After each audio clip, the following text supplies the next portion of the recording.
Subscribe कीजिए बादशाह entertainment channel को और दबाइए घंटी को ताकि कोई भी नोटिफिकेशन सबसे पहले आप तक पहुंचे।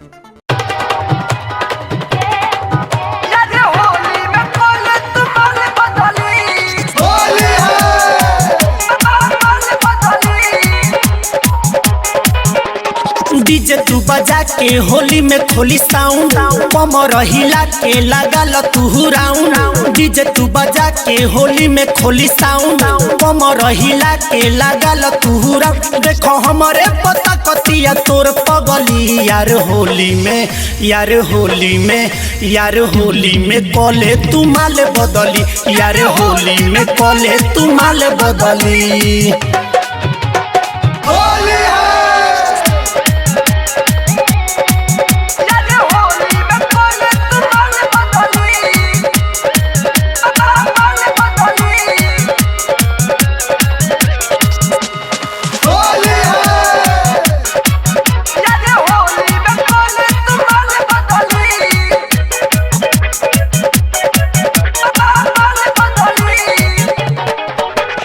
लोड कोइले बानी हम पिचकारी ओ करेला, एहो हाथ में ही बाटे अबीर ओ कर गाले रंगेला।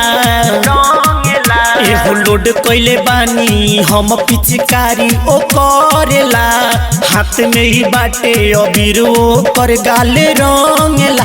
मौका मिली मौका मिली मौका मिली तो यार कुछ नया करली यार होली में, यार होली में, यार होली में कॉले तू माल बदली, यार होली में कॉले तू माल बदली।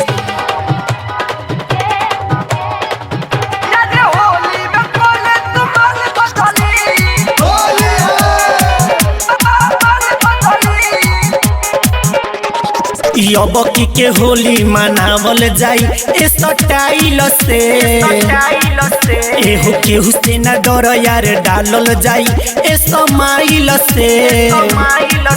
एहो अबकी के होली मनावल जाई ए स्टाइल से, केहू से न डर यार डालल जाई ए समाइल से। Writer Nikesh, writer Nikesh, writer Nikesh तो सुनो यार कॉले अदली यार होली में, यार होली में, यार होली में कॉले तू माल बदली, यार होली में कॉले तू माल बदली। डीजे तू बजा के होली में खोली साउंड, कमर हिला के लागल तू राउंड। डीजे तू बजा के होली में खोली साउंड, कमर हिला के लागल तू राउंड। देखो हमारे पता कतिया तोर पगली यार होली में, यार होली में, यार होली में कॉले तू माल बदली, यार होली में कॉले तू माल बदली।